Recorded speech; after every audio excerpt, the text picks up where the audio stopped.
happiness felt real. The laughter was genuine. The moments of connection were exactly what I'd been hoping for. What kept me coming back. What made me believe we could work through the bad times. I didn't understand that the good times weren't breaks from the pattern. They were part of the pattern, carefully timed, strategically placed, designed to reset my tolerance, designed to make the bad days survivable, designed to keep me hoping, keep me trying, keep me staying long after I should have left. By the time I understood what was happening, by the time I could see the good times for what they actually were, I had spent 4 years cycling through the same pattern, 3 weeks of happiness followed by 1 week of hell, convinced each time that this good period would last, that we'd finally turned a corner, that the bad days were behind us. The good times weren't proof that things were getting better. They were the mechanism that made things worse bearable. It happened on a Saturday morning. We were having breakfast. He was being affectionate, funny, exactly the version of him I loved. And I caught myself thinking, this is why I stay this right here. And that's when I understood. I was using the good moments to justify the bad ones, using the happiness to excuse the pain, using 3 weeks of peace to rationalize 1 week of chaos. The good times weren't saving the relationship. They were trapping me in it. My name is Lisa. I'm 28 years old, and it took me 4 years to understand that good times in a bad relationship aren't proof of potential. They're proof of strategy. They're not random moments of genuine connection. They're calculated periods of relief designed to keep you invested, designed to make you believe change is possible, designed to make leaving feel like giving up on something that's almost working. You didn't miss the signs, you were trained to ignore them, good day by good day, taught to focus on the peaks instead of the valleys, taught to believe that love means enduring the bad for the sake of the good, taught to measure a relationship by its best moments instead of its consistent reality. The training started with the first good period after the first bad period, when you learn that staying through pain leads to pleasure, when you learn that the reward for endurance is relief. This isn't about obvious abuse cycles. Everyone recognizes the relationship that's consistently terrible, where every day is bad, where there's no relief. This is about something more insidious, the relationship that's good enough, often enough that leaving feels premature, feels like giving up, feels like throwing away all the good moments, all the potential, all the times it actually worked. If you've ever said that when it's good, it's really good, if you've ever used happy memories to justify staying through unhappy realities, if you've found yourself focusing on the peaks to avoid acknowledging the valleys, comment the good time that made you stay through a bad time, the moment of happiness that reset your tolerance for pain, just 1 or 2 sentences, no need to explain. Because what I am about to describe is how good times become the most effective trap in relationships that should end.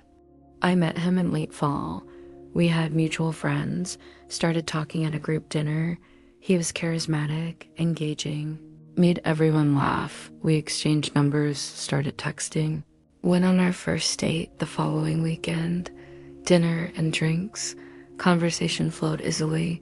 We closed down the restaurant, stood outside talking for another hour. I went home feeling genuinely excited, genuinely hopeful. The first month was consistently good, not perfect, not intense, just steady, reliable, enjoyable. We saw each other twice a week, texted regularly, had genuine fun together.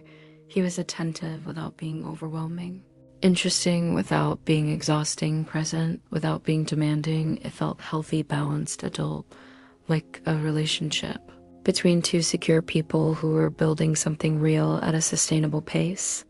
The second month continued the pattern, consistent goodness, reliable presence. We started spending more time together, introduced each other to friends, integrated into each other's lives. Naturally, there were no red flags, no warning signs, no moments that made me uncomfortable. It was just good, solidly good, the kind of good that made me feel like I'd finally figured out how to choose well, how to recognize a healthy partner. This is what I call the first bar. The moment that looked like genuine compatibility, but was actually establishing a baseline of happiness that would later be weaponized. He was creating a reference point, a standard of how good we could be, how happy I could feel, how connected we could be, so that later, when things got bad, I'd have this baseline to compare against. I'd have proof that we could be good, that the relationship had potential, that it was worth fighting for. The first bad period came in month 3, sudden, unexpected, jarring. He became distant, cold, unavailable, stopped texting as much, stopped making plans. When we were together, he was distracted. Irritable, short with me. I asked what was wrong multiple times. He said nothing, said he was just stressed about work, said he needed space to deal with some stuff. I gave him space, tried to be understanding, tried to be supportive. The coldness lasted about 10 days. Then one day he just switched back, showed up at my apartment with flowers, apologized for being distant, said work had been overwhelming, said he'd been dealing with some family stuff he didn't want to burden me with, said he was sorry for shutting down, said he appreciated my patience. The warmth returned immediately, completely. We spent the weekend together. It was like the first month again.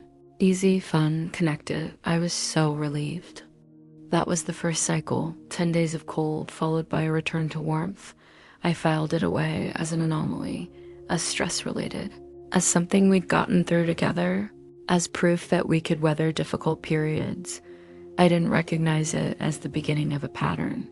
Didn't recognize that I'd just been trained. Didn't recognize that my relief at the return to good was teaching me that enduring bad leads to receiving good. The second bad period came in month 5, lasted about a week, same pattern, sudden distance, coldness, irritability, followed by a sudden return to warmth. Apology, explanation. This time he said he'd been dealing with anxiety. Said he sometimes withdrew and he was feeling overwhelmed. Said it wasn't about me, said he was working on it. The good period that followed lasted 3 weeks, was even better than before, more affectionate, more attentive, more connected. I started to see a pattern but interpreted it wrong. Thought the pattern was him struggling with mental health. Thought my role was to be patient, to be supportive, to give him space when he needed it, to welcome him back when he was ready. Thought that's what partnership meant. Thought that's what love looked like. Supporting someone through their struggles, being there during the hard times, celebrating the return to good times. The third bad period came in month 7. This time it lasted 2 weeks. This time the coldness was more intense, the distance more complete. This time when I asked what was wrong, he snapped at me, said I was always asking him that, always making his stress about me, always needing reassurance. I backed off completely, gave him the space he seemed to need, spent 2 weeks anxious, confused, wondering what I'd done wrong, wondering if the relationship was ending. Then he came back warmer than ever, apologetic, vulnerable, said he'd realized during the time apart how much he loved me, how much he needed me, how sorry he was for pushing me away, said he'd been scared of how much he felt for me, said he sometimes sabotaged good things because he didn't feel like he deserved them. The explanation made sense, made me feel needed, made me feel like my patience had been rewarded, made me feel like we'd reached a new level of intimacy through surviving this rough period. This is the training phase 3 moments where I learned that enduring bad times leads to better good times, where I learned that patience is rewarded with intimacy, where I learned that the relationship's potential is measured by its peaks, not its consistency, where I learned to focus on how good the good times were instead of how bad the bad times were, where I learned to stay. Part 8 is pinned in the comments. It explains how explaining yourself becomes proof you're trained. How the need to justify your experience is itself evidence of the training working you need to. See how this connects to everything else. By month 9, the pattern was completely established. 2 to 3 weeks of good followed by 1 to 2 weeks of bad. The bad periods were variations on the same theme: distance, coldness, irritability, criticism, withdrawal. The good periods were also variations on the same theme: warmth, affection, connection, apology, intimacy. I've learned to endure the bad because I knew the good was coming, learned to wait it out, learned to be patient.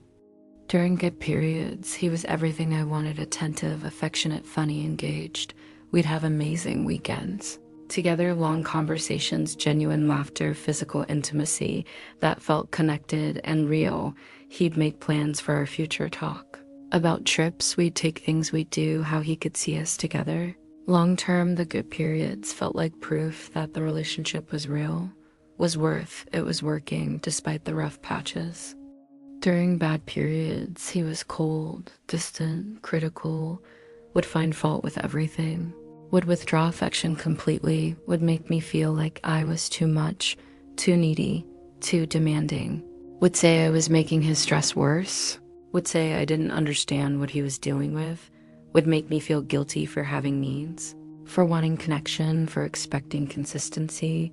The bad periods felt like tests, like if I could just be patient enough, understanding enough, low maintenance enough, we'd get back to good. The good periods got better over time, more intense, more romantic, more intimate. He'd plan special dates, surprise me with thoughtful gifts, write me long messages about how much I meant to him. The contrast between good and bad became more extreme. The peaks got higher. The valleys got lower. The good times became transcendent, the kind of connection I'd never felt before. The bad times became unbearable, the kind of pain I'd never experienced before. I became addicted to the good times, craved them, worked for them, endured the bad times because I was chasing the high of the good times. The good times became the reason I stayed, became the evidence I used to justify staying, became the proof that the relationship had potential, that we could work, that love was worth fighting for. I'd tell friends about the good times when they asked how things were going, would focus on the peaks, would minimize the valleys. My friends started noticing the pattern before I did. You seem really happy sometimes and really stressed other times. Yeah, relationships have ups and downs. This seems like more than normal ups and downs. One friend said directly, "You're cycling. You're happy for a few weeks, then miserable for a week, then happy again. That's not normal. That's a pattern." I defended it. Said all relationships have rough patches. Said the good times proved we could work through the bad times. Said she didn't see the whole picture. But she was right. I was cycling, stuck in a pattern I couldn't see clearly, because I was inside it, living it day by day, week by week. The good times felt so good I couldn't imagine leaving. The bad times felt so bad I couldn't imagine staying, but the good times always came back, always reset my tolerance, always made me believe this time would be different. This time the good would last. This time we'd moved past the pattern into permanent stability. By the end of year one, I'd been through approximately 13 cycles, 13 bad periods followed by 13 good periods. 13 times I'd endured pain and been rewarded with pleasure. 13 times I'd learned that staying leads to relief. 13 times I'd had my tolerance for bad behavior reset by subsequent good behavior. I was completely trained, completely trapped, completely unable to leave, despite knowing objectively that the relationship was dysfunctional. The good times were so good, I'd tell myself the bad times didn't matter. Would tell myself that every relationship has rough patches. Would tell myself that the good outweighed the bad. Would do math in my head. 3 weeks good versus 1 week bad. 75% good versus 25% bad. Would convince myself that 3 to 1 was an acceptable ratio. Would use the good times as evidence that staying was rational, that leaving would be giving up prematurely. During bad periods, I'd think about leaving, would plan it, would imagine it, would tell myself this is it. I can't do this anymore. This is the last time. Would mentally prepare to end it. Then the good period would return, and I'd feel foolish for even considering leaving. Would feel like I'd overreacted, would feel grateful that I'd stay, would feel like we'd survived another test and come out stronger the good times. Made the bad times feel like aberrations, like temporary glitches, like things we could fix. Year 2 was more of the same. The pattern continued, the cycles continued. If anything, they became more predictable. I could almost time them, could feel when a bad period was coming, could feel the shift in energy, could sense the withdrawal beginning. I'd brace myself, prepare for it, try to be lower maintenance, try to give him space. Preemptively tried to prevent the bad period by being perfect during the good period. It never worked. The bad periods came regardless, right on schedule. The good times in year 2 were even better than year 1. He'd plan elaborate surprises, weekend trips, romantic gestures. The good times felt earned. Felt like rewards for staying through the bad times. Felt like proof that my patience was paying off. That we were building something real. That the rough patches were making us stronger. I'd post about the good times on social media. Photos of trips, romantic dinners, sweet moments. Everyone thought we looked happy, thought we were solid, thought we were couple goals. The bad times in year 2 were worse than year 1, longer, colder, more critical. He started saying things during bad periods that were harder to unhear during good periods. You're too sensitive, you're too needy. You're making my life harder, you're not what I thought you were during good periods. He'd apologize for those things, would say he didn't mean them, would say he was just stressed, would say he was projecting his own issues onto me. I'd forgive him. Would tell myself people say things they don't mean when they're stressed. My therapist asked me to track the cycles, to write down when good periods started and ended, when bad periods started and ended, what triggered them, how long they lasted. I did it for 3 months. The data was undeniable. The pattern was mechanical. 3 weeks good, 1 week bad, like clockwork. The triggers weren't external, weren't about stress or work or family. The bad periods came regardless of what was happening in our lives. They came because the pattern required them, because the cycle needed them, because the trap needed to be reset. Looking at the data made something click. The good times weren't random moments of genuine connection. They were strategic, they were timed. They were designed to keep me invested. The bad times weren't random moments of stress or struggle. They were also part of the design. The cycle was the relationship. The pattern was intentional. The good times existed to make the bad times survivable. The bad times existed to make the good times feel earned, feel valuable, feel worth fighting for. It was a Saturday morning in month 28. We were having breakfast. He was being affectionate, funny, playful, exactly the version of him. I loved exactly the version that made me stay. We were laughing about something genuinely enjoying each other, and I caught myself thinking, this is why I stay. This right here. These moments make everything else worth it. This is what I call the lock, the moment I finally understood, but it was too late to leave easily. I was sitting across from him at breakfast, laughing happy, and I realized I was using this moment to justify all the bad moments. I was using this morning to excuse the previous week when he'd barely spoken to me, when he'd made me feel invisible, when he'd criticized everything I did. I was using 3 hours of happiness to rationalize 7 days of misery. That's when I understood the good times weren't proof that the relationship could work. They were proof that the trap was working. The good times weren't evidence of potential. They were evidence of strategy.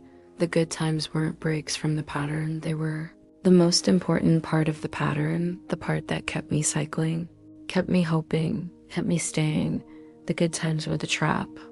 I sat there at breakfast with my coffee and realized I'd been measuring the relationship by its peaks instead of its valleys, had been focusing on the best moments instead of the consistent reality, had been using the good to excuse the bad instead of using the bad to question the good. I've been trained to stay by being given just enough good to make the bad seem survivable, just enough happiness to make the pain seem temporary, just enough hope to make leaving seem premature. The pattern was brilliant in its simplicity. Give me 3 weeks of what I wanted, followed by 1 week of what I feared. The 3 weeks made me grateful, made me invested, made me believe in the relationship's potential. The 1 week made me work harder, made me try to earn my way back to the good, made me blame myself for the bad. The cycle kept me trapped more effectively than consistent abuse ever could, because the good times gave me something to hope for, something to work toward, something to believe in. The good times were worse than the bad times because the good times made me stay, made me invest, made me believe the bad times hurt, but they were honest. They showed me what the relationship actually was. The good times lied. They showed me what the relationship could be if only I tried harder, if only I was more patient, if only I endured long enough, if only I earned it. The good times sold me a future that would never arrive because the bad times were structural, were built into the pattern, were necessary for the cycle to function. Over the next few months, I started testing it, started watching the pattern from outside instead of experiencing it from inside. The good periods always came after I'd started planning to leave, always came after I'd begun to pull away emotionally, always came right when I was closest to actually ending it. The timing was too perfect to be coincidence. The good periods were strategic, were responsive, were designed to reset my tolerance right when it was about to break. During the next bad period, I didn't try to fix it, didn't try to be patient, didn't try to be understanding. Just observed, watched what happened when I didn't play my role in the pattern. The bad period lasted longer than usual. He escalated, got colder, more critical, tried to get a reaction from me when I didn't react. He switched to good. Suddenly, abruptly, the good came back, not because anything had changed, but because the pattern required it, because I needed to be reset, because the trap needed to be maintained. The difference between good times and healthy relationships and good times and dysfunctional relationships is in their function and consistency. In healthy relationships, good times are the baseline, they're the normal state. Bad times are occasional, are resolved through communication, don't require endurance. In dysfunctional relationships, good times are the reward, they're the peak. They come after bad times, they're earned through endurance, they're used to justify staying. In healthy relationships, good times happen consistently. They're not dramatic or intense. They're steady, reliable, sustainable. They don't feel like relief because there's nothing to be relieved from. In dysfunctional relationships, good times are dramatic, intense, unsustainable. They feel like relief because they come after pain. They feel earned because they follow suffering. They feel valuable because they're contrasted against misery. The good times only feel that good because the bad times feel that bad. In healthy relationships, you don't use good times to justify staying because there is no question about staying. The relationship is consistently good enough that staying is obvious. In dysfunctional relationships, you use good times as evidence, as proof, as justification for staying through bad times. You catalog the good moments, save them up, pull them out when you're questioning the relationship. Use them to convince yourself and others that the relationship is worth it. The fact that you need to justify staying means you shouldn't be staying. This is the cost, what I lost that I can never fully recover. 4 years spent cycling through a pattern. 4 years of hoping the good times would last. 4 years of using peaks to justify valleys. 4 years of measuring a relationship by its best moments instead of its average moments. I lost my sense of what normal relationships feel like, lost my understanding of what baseline happiness means, lost my ability to recognize that good times in a bad relationship aren't proof of potential, they're proof of manipulation. Leaving took 6 months of planning, 6 months of watching the pattern from outside, 6 months of not letting the good times reset my resolve, 6 months of remembering during good periods that bad periods were coming, 6 months of using the bad times as data instead of as tests, 6 months of refusing to be trained again by temporary relief. The hardest part was leaving during a good period, leaving when things were happy, leaving when it felt like we were finally working.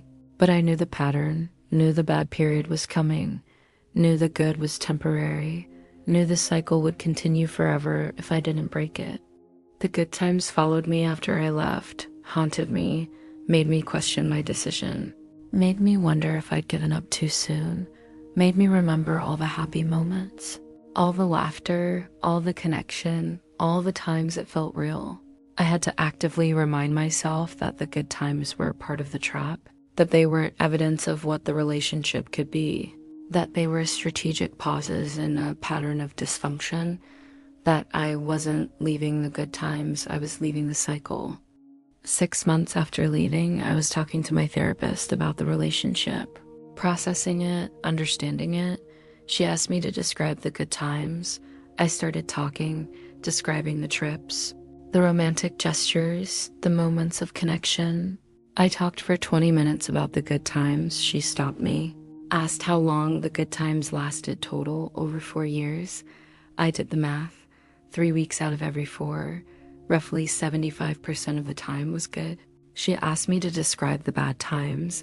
I started talking, broke down crying within 2 minutes, couldn't finish. That's when I understood something crucial. The good times were real. The happiness was genuine. The connection was authentic, that they existed inside a dysfunctional pattern. They weren't evidence that the relationship could work. They were evidence that the trap was sophisticated, that I'd been kept hoping, kept trying, kept staying through a cycle that would never resolve. The good times were the most effective part of the trap because they felt real, because they were real. Because genuine happiness inside a dysfunctional pattern is more binding than anything forced or fake could ever be. Here's what I wish someone had told me in month 3 when the first cycle completed. When the first bad period was followed by the first good period, when I first learned that enduring bad leads to receiving good. Good times in a relationship aren't evidence of potential unless they're consistent, unless they're sustainable, unless they're the baseline rather than the peak. If you're using good times to justify staying through bad times, if you're measuring the relationship by its best moments instead of its average moments, if the good times feel like relief, you're not in a relationship, you're in a cycle. The good times are part of the trap when they follow a pattern, when they come after bad times, when they reset your tolerance, when they make you forget how bad the bad times were, when they make you hope the bad times won't come back, when they make you feel like leaving would be giving up on all the good moments, all the potential, all the times it actually worked. The good times keep you longer than the bad times ever could, because the bad times make you want to leave, but the good times make you stay. If you're reading this and you find yourself defending your relationship by listing good times, by describing happy moments, by cataloging peaks, if you measure your relationship by its best days instead of its worst days, if you use good periods to justify enduring bad periods, if you're waiting for the relationship to become consistently what it is occasionally, you're trapped in a cycle. The good times aren't proof that it's working. They're proof that you're being kept hoping, kept staying. The good times will feel like the real relationship. The bad times will feel like aberrations, but the truth is both are real. Both are part of the pattern. Both are designed to keep you exactly where you are. The good times make you invest, make you hope, make you believe. The bad times make you work, make you try, make you prove yourself. Together, they create a cycle that is almost impossible to leave, because you're always either in pain, wanting relief, or in relief, dreading pain. Never in a stable place long enough to think clearly about whether you should stay. You didn't miss the signs. You were trained to ignore them, good day by good day. Taught to focus on potential instead of reality. Taught to measure love by its peaks instead of its consistency. Taught to believe that enduring bad times for good times is what commitment looks like. The training started with the first cycle.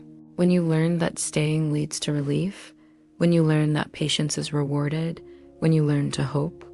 My name is Lisa. I'm 28 years old. I spent 4 years in a relationship where the good times were real, were genuine, were exactly what I wanted.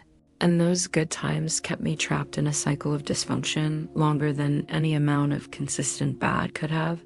It's been 6 months since I left, and I still sometimes remember the good times with longing, still sometimes wonder if I gave up too soon. Then I remember the pattern, remember the cycle, remember that the good times weren't proof that it could work. They were proof that the trap was working. Tomorrow, I'll tell you about the moment explaining yourself becomes proof you're already trained. How the need to justify your experience is itself evidence of the control working. How if you find yourself constantly explaining, constantly defending, constantly trying to make others understand. You're not being misunderstood, you're being trained to doubt your own perception. That's when you understand that clarity doesn't require explanation, that truth doesn't need justification, that if you're explaining constantly, something is fundamentally wrong.